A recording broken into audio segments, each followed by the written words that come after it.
The issue opens with Warren conversing with his older self, Angel. Angel explains that he is no longer Warren, he is something else entirely. While flying, they notice some commotion in Manhattan. It turns out Hydra is attacking Avengers Tower. Warren and Angel do their best to fight off the renegade force.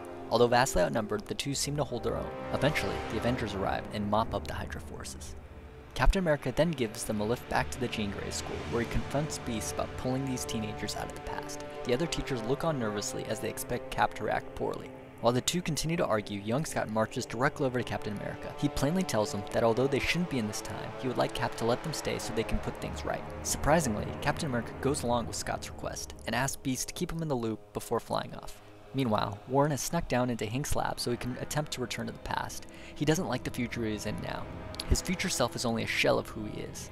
Young Scott and young Hank try to talk him down. They say this future can be changed, that they can set things right. Warren exclaims that if this is their future, they have earned it. However, he abruptly calms down, and all of a sudden he seems to be fine with staying. Shocked, the other X-Men turn around to see Jean Grey. She has used her telepathic powers to change Warren's mind. As the other X-Men seem worried at her unrestrained use of her powers, she tells them that everything is fine, that she's in control. Is this darker Jean Grey who we can expect to see moving forward? Jean's actions really go into a gray area here, ethically speaking. Definitely. I mean, she's essentially forcing Warren to stay.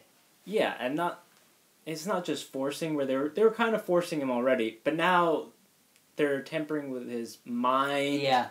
And we don't know how permanent that is. Probably not really, but still.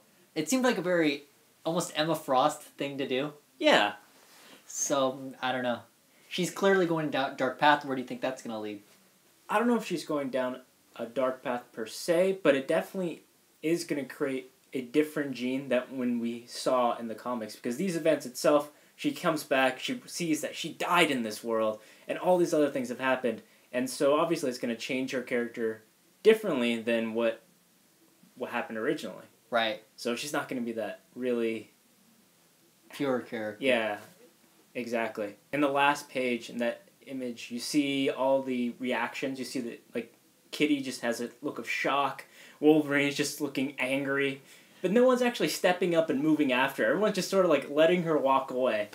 So Warren was the one who was getting mind-controlled this issue, and he interacted a lot with his older self, who's now Angel, and this issue was really centered around him. I think it's good that Angel and Warren are finally getting some time in this series. A little bit more time to really come to terms with how Warren as a character has changed and to become Angel. Angel is a completely different person than who Warren is. And I think he almost has it as hard as some of these other people like Scott and Jean, and he really hasn't got the time of day to really express that he's having some real problems. I think these first few issues of All New X-Men, each one kind of seems to be centered around one character. Mm-hmm. And like earlier we had one centered around Jean Grey, and then we had two issues centered around Scott, where he seems to reject his older self and say, I can't go down the same road as him. And the beginning arc had a lot to do with Hank. I think they're more cool, though. You know, they both probably feel like they're smart enough to fix anything anyways. So then now we're on Warren, and Warren has also rejected himself, but for a completely different reason. Not because he doesn't like what he's become, but it's more he's afraid of what he's going to become. Yeah, he actually says, if this is the way our lives go, it's because we earned it. Which I actually agree with, because I feel like you can't just rewrite the time stream to change things. The final kind of big event in this issue was the Avengers arriving, showing up at the school. Wolverine's too much of a pussy to go deal with them. What do you think of that interaction?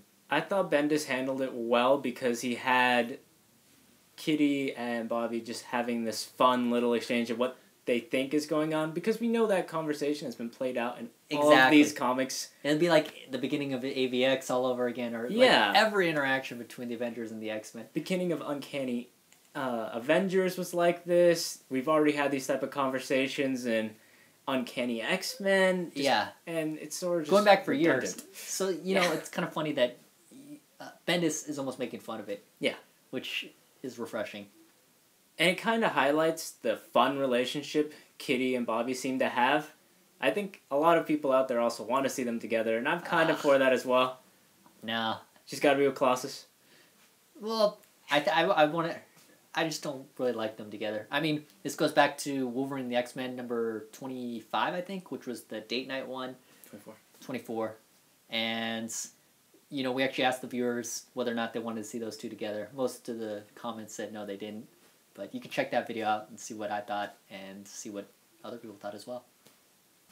One scene that really stuck out to me was Scott walking up to the Avengers and sort of just ending that conflict by saying, I'm going to take care of this. Yeah, we actually brought up in a previous issue how maybe Scott wouldn't want to be the leader because he sees what he becomes when he is the leader. But this actually seemed to kind of go the other way, where now it looks like Scott is definitely taking on the leadership role. And maybe that could lead to a future storyline where he and Jean kind of butt heads on the direction of the all-new X-Men. Yeah, because Jean really seems to be taking charge. Her move over Warren really emphasizes that she's going to do what she thinks needs to be done.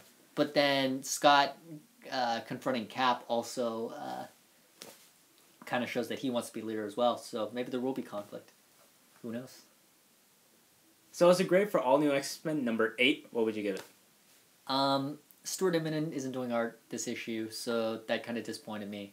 And I felt like the entire beginning of the issue was just one long fight scene that went on far too long. So I'm going to give this issue a 3 out of 5. I mean, there still were some solid points. Otherwise, it would be lower.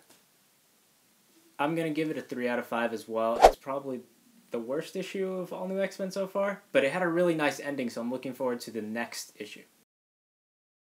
So thanks for watching B3 Comics review of All New X-Men number 8. Before we go, we got a question for you guys, though.